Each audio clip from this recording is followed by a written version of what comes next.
Hello dear students. आप सभी लोगों को पता है कि किस प्रकार भारत और पाकिस्तान के कॉन्फ्लिक्ट के बीच चीनी चाहे मल्टी रोल कम्बैट एयरक्राफ्ट जैसे J-10C हो या उनका main line front line fighter aircraft JF-17 हो, ये दोनों ध्वस्त हुए हैं। दूसरे शब्दों में दोनों कमज़ोर साबित हुए हैं। इसके अलावे एयर डिफेंस सिस्टम जो उनका SQ-9 है चीन का, वो भी ध्वस्त हुआ है। और P-15 जो उनका टोही विमान है वो भी ध्वस्त हुआ है। तो इस प्रकार से चीन काफ़ी बौखला गया है और चीन दुनिया का दाता बनना चाहता है। ठीक वैसे ही जैसे अमेरिका अपनी दादागिरी दिखाता रहा है, अपनी हेजमॉन शब्द का या हेजमनी शब्द का प्रयोग पहली बार इटालियन राजनीति विज्ञान के चिंतक एंटोनियो ग्रैम्ची ने किया था। आप सभी लोगों को पता होगा।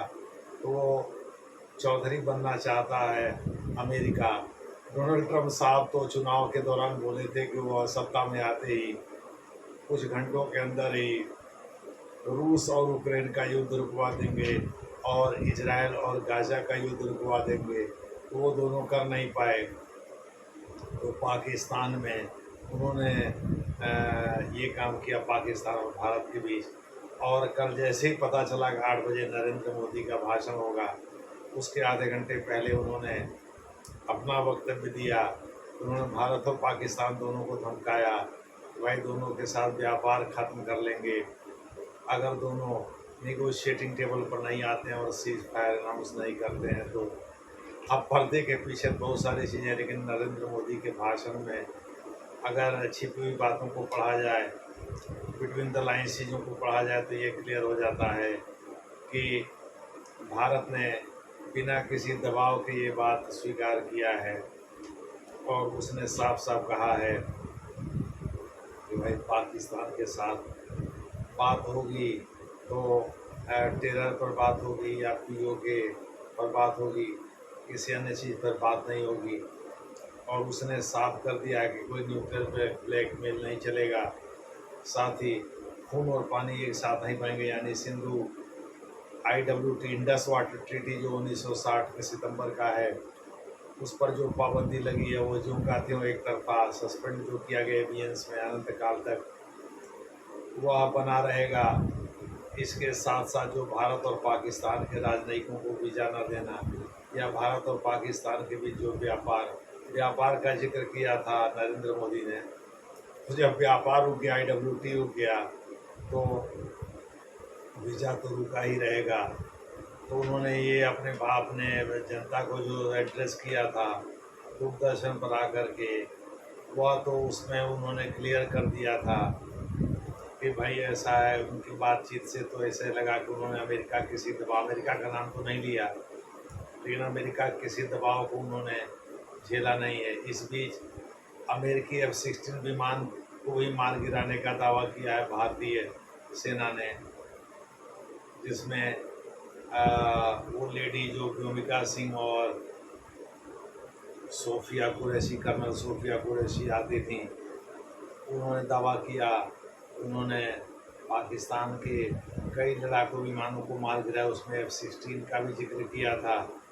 बहरहाल जो भी हो, लेकिन ये सही है कि अब पाकिस्तान में अपने मिलिट्री डिवाइसेस को पिटते देख चीन काफ़ी बौखला गया है। शुरू में तो उसने बोला कि वो इस मामले में पाकिस्तान के साथ है, वो रिग्रेटेबल बताया भारतीय एक्शन को, लेकिन पाकिस्तान के साथ अपनी सेना नहीं उतारी। बाद में जब उसके मिलिट्री डिवाइसेस फुस हो गए तो उसने सोचा कि फुल फ्लेजेड पाकिस्तान के साथ उतरने की ज़रूरत है। मुझे लग रहा है इसका भी दबाव था नरेंद्र मोदी के ऊपर। नरेंद्र मोदी इस बात को समझ गए थे भाई चीन भी आ जाएगा तो ये 2.5 फ्रंट क्या 3.5 फ्रंट हो जाएगा। इधर बांग्लादेश भी मोहम्मद यूसुफ के नेतृत्व में उनके करीबी ने अपना ये जाहिर कर दिया, अपनी मंशा जाहिर कर दिया है कि चिकन नेक पर उनकी निगाहें हैं। तो नरेंद्र मोदी सरकार को ये भी लगाव कर भाई 3.5 मतलब भारत में जो छिपे हुए जो जो प्रो पाकिस्तानी तथाकथित कम्युनिस्ट एलिमेंट्स हैं, या जो पाकिस्तान के हिमायतदार हैं या आतंकवादियों के हिमायतदार हैं, नरेंद्र मोदी के विरोधी हैं, या यहाँ दूसरे दलों के समर्थक हैं, कुछ आतंकवादी समूह भी हैं जो कि नरेंद्र मोदी का विरोध करते हैं, ये सभी के सभी जो है half front general Bipin Rawat, जो पहले भारत के पहले CDS, उन्होंने इसका नाम दिया था। तो मुझे लग रहा है चीन F-16 को बाजार से बाहर करने के लिए सारा गणित कर रहा है। जब चीन को लगा कि भाई उसके लड़ाकू विमान खुश हो रहे हैं और अंतर्राष्ट्रीय बाजार पर उनकी डिमांड कम हो जाएगी, उसकी खपत कम होगी, चीन इसमें वैसे भी आर्थिक संकट से जूझ रहा है, तो फिर चीन का क्या होगा। तो उसने इसमें फुल फ्लेज उतरने का प्लान बनाया और पाकिस्तान के साथ लगता है अपनी सॉलिडरिटी दिखा करके उसने सीज़ फायर जो अनाउंस किया था डोनाल्ड ट्रंप साहब ने, उस पर पानी फेरने की कवायद शुरू की।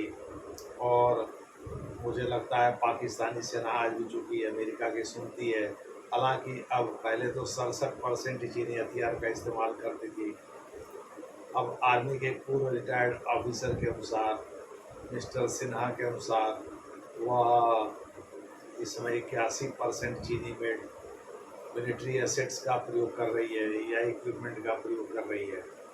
मोटे तौर पर हम कह सकते हैं कि चीन ने पाकिस्तान के साथ अपनी सॉलिडरिटी इसलिए दिखाई कि वो F-16 को बाजार से बाहर कर सके और अपने मल्टी रोल कम्बैट एयरक्राफ्ट, चाहे 10C की बात हो, J-10C या JF-17 की बात हो, जो फ्रंट लाइन लड़ाकू विमान है उसकी बात हो, उनका वो बखूबी इस्तेमाल कर सके, उनके लिए बाजार तैयार कर सके। तो मुझे लग रहा है कि चीन और अमेरिका के बीच ये इनडायरेक्ट एक प्रतिस्पर्धा है जो कि पाकिस्तान के मत पे मर करके खेली जा रही है, पाकिस्तान की मदद के नाम पर खेली जा रही है। मुझे लग रहा है डोनाल्ड ट्रंप साहब इसी वजह से IMF द्वारा 1.3 बिलियन यानी लगभग 13,000 करोड़ रुपए का लोन भी दिलवाए हैं पाकिस्तान को। मोटे तौर पर आप कह सकते हैं पश्चिमी देश और चीन एक दूसरे के साथ आंखों कर रहे हैं, क्योंकि चीन अमेरिका को रिप्लेस करके दुनिया का दादा बनना चाहता है, चौधरी बनना चाहता है। तो चीन इस तरह की हिमाकत कर भी सकता है, इससे इनकार नहीं किया जा सकता। अमेरिका भी इस बात को समझता है। कल अमेरिका और चीन के बीच एक व्यापार समझौता हुआ 90 दिनों के लिए, जिसमें अमेरिका 30% टैरिफ लगाएगा चीन से मंगाए गए सामानों पर, जबकि चीन अमेरिका से मंगाए गए सामानों पर 10% टैरिफ लगाएगा। तो 90 दिनों तक अगर ये सफल रहा तो ये आगे भी बढ़ सकता है। 90 दिन बाद इसका रिव्यू होगा। वैसे डोनाल्ड ट्रंप को ये बात तो पता है कि चीन हर मामले में अमेरिका को पटखनी देना चाहता है, इसी वजह से वो ये सब खुराफात कर रहा है। आगे जैसा होगा वैसा आपको बताया जाएगा। धन्यवाद।